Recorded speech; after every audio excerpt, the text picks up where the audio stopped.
하나님의 말씀이 오늘 마태복음 18장 12절로부터 이제 20절 말씀입니다.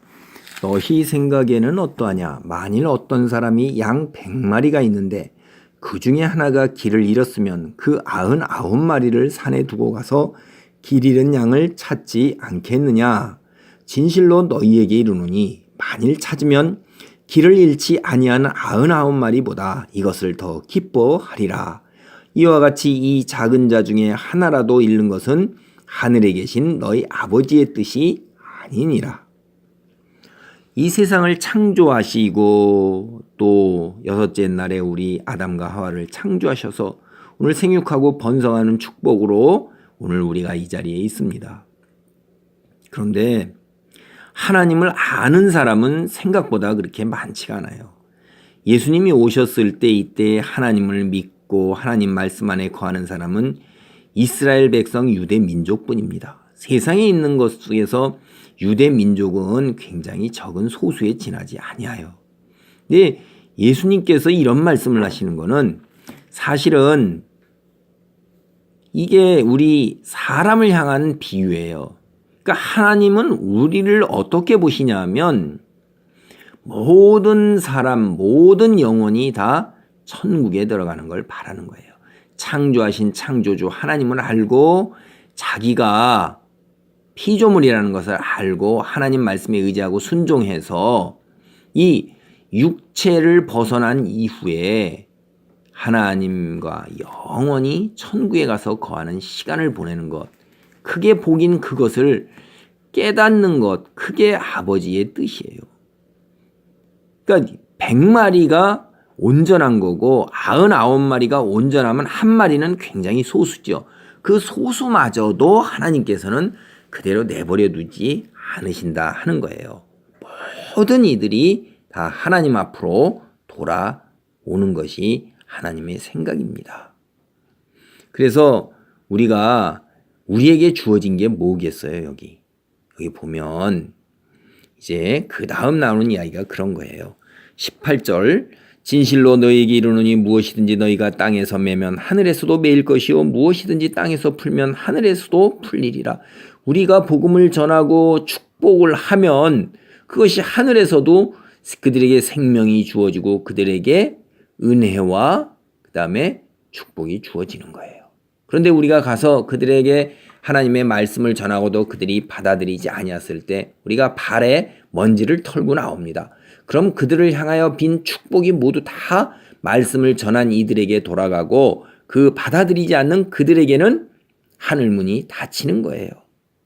우리가 발에 먼지를 터는 것이 땅에서 매는 것입니다. 천국에 들어갈 문이 닫히는 거예요. 그들에게는 저주가 임하고 심판이 임하고 진노가 임하는 거예요. 이것이 하나님의 백성으로서 하나님의 자녀로서 복음을 전하는 자들에게 주어진 놀라운 능력입니다. 성경의 다른 곳을 보더라도 베드로가 이러한 권세를 한 천국 열쇠를 가졌다는 말이 바로 이렇게 매고 풀 수 있는 영적인 세계, 하나님이 계신 곳에 매고 풀 수 있는 권세를 가진 사람들이에요. 우리는 다 하나님의 아들이요 하나님의 자녀라 불리는 사람들입니다. 그래서 19절 진실로 다시 너희에게 이르노니 너희 중에 두 사람이 땅에서 합심하여 무엇이든지 구하면 하늘에 계신 내 아버지께서 그들을 위하여 이루게 하시리라.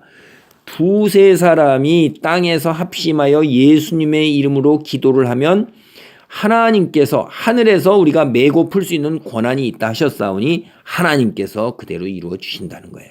우리가 이 땅에서 잘 먹고 잘 사는 것을 원하겠어요? 이 땅에서 우리가 형통하는 걸 원하겠어요? 이 땅에서 우리가 좋은 성적 받고 직장 좋은 것으로 나아가고 이 땅에서 건강을 얻고 하는 것들을 원하겠어요? 아니면 그것보다 더 크고 원대한 하나님의 뜻, 작은 자 중에 하나라도 잃지 않는 하나님의 뜻을 이루는 삶을 살기를 바라겠냐 이 말이에요. 이 문맥상에서 보면 두 사람이 땅에서 합심하여 구하는 것은 그 두 사람이 이 땅에서 원하는 것들이 아니에요. 그렇다면 18절 얘기를 안 해죠. 하늘에서 매고 하늘에서 푸는 것은 이 땅에서 필요한 물질적인 것, 그런 것도 있지요. 당연히 하늘의 영향이 있으니까.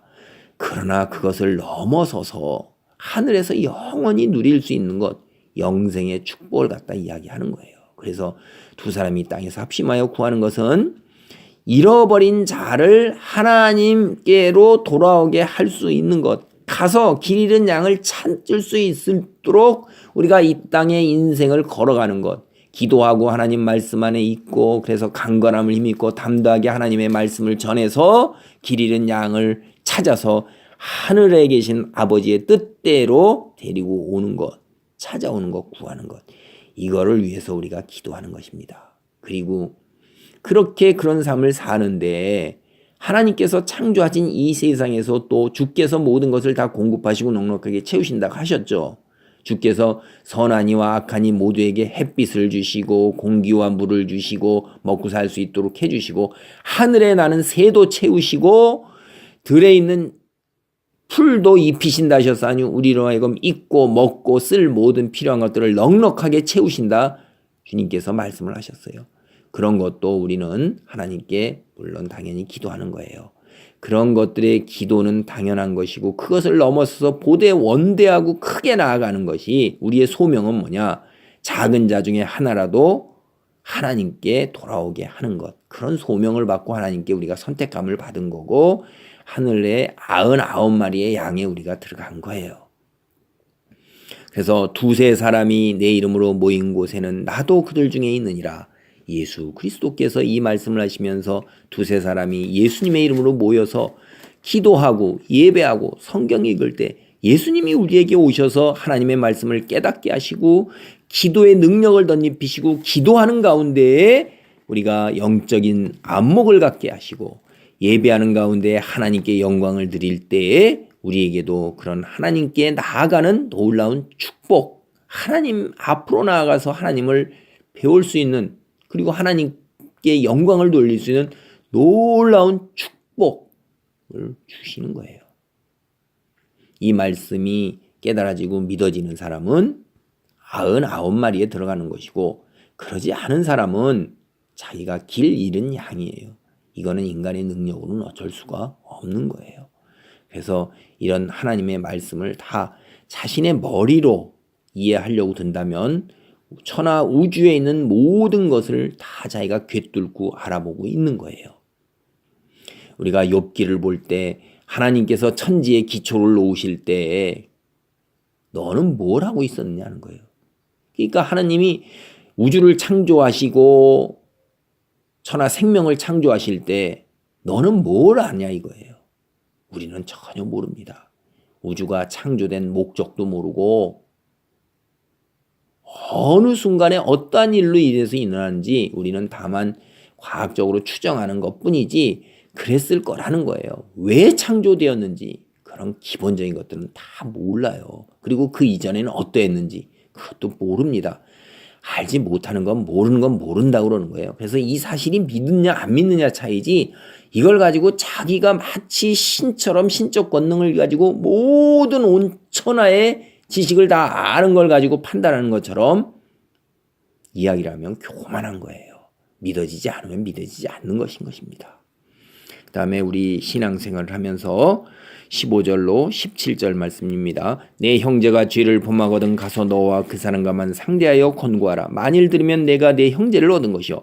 먼저 내게 죄를 범한 혹은 우리 공동체에 죄를 범한 사람이 있으면 은밀하게 드러내지 않게 가서 권고하는 거예요. 그때 들었으면은 그 사람이 돌아와서 형제를 얻게 된 거고 16절입니다. 만일 듣지 않거든 한두 사람을 데리고 가서 두세 증인의 입으로 말마다 확증하게 하라. 포괄적이 아니라 하나하나 조목조목 따져가면서 옆에 있는 증인 같이 해서 설득을 하고 권고하는 거예요. 듣지 않을 경우에는 17절입니다. 만일 그들의 말도 듣지 않거든 교회의 말하고 교회의 말도 듣지 않거든 이방인과 세리와 같이 여기라. 교회라는 건 뭐죠? 교회는 원래 7위권이 있습니다. 그 7위권이라는 게 다스리는 권한이 있는 거예요. 그래서 그거를 장로들과 목사님들이 함께 모인 교회 그 원로들 그들이 이 죄를 범한 형제에게 권했을 때 그 형제가 듣지 않으면 그 다음엔 교회에서 쫓아내는 거예요. 이방인과 세리는 뭐예요? 당대 이방인은 유대 사람들은 지옥의 불쏘시개라고 그랬어요. 사람으로 생각하지를 않았어요. 지옥에 가서 영원한 형벌에 처하는 건데 무슨 이 짐승만도 못한 거죠. 그 다음에 세리는 사람 취급을 못 받았습니다. 개, 돼지 취급만큼도 못 받았던 거예요. 그렇게 여기라는 거예요. 그러니까 눈도 안 마주치죠. 상종도 안 하죠. 함께 인사도 안 나누죠. 뭐 같은 자리에 앉지를 않아요. 그렇게 취급하라는 거예요. 오늘날 우리의 현실 속에서 이런 부분은 상당히 어렵습니다. 왜냐하면 교회에서 치리를 해서 그 사람을 쫓아내기도 어려울 뿐더러 또 그렇게 한다 손 치더라도 그 사람이 또 다른 곳에 가서 또 이런 교단이 많으니까 다른 곳에 가서 또 그런 범죄 같은 그런 행태를 또 보이고 그 교회를 또 공경에 빠뜨리게 하죠. 그러나 우리가 이루고 있는 교회 공동체 안에서 이렇게 죄를 범하는 사람을 어떻게 우리가 처리해야 하느냐 하는 문제를 성경적으로 이런 말씀을 하고 있는 걸 우리는 깨닫고 우리가 원론적인 방법에서 접근하면서 나 자신을 살펴야 되는 거예요.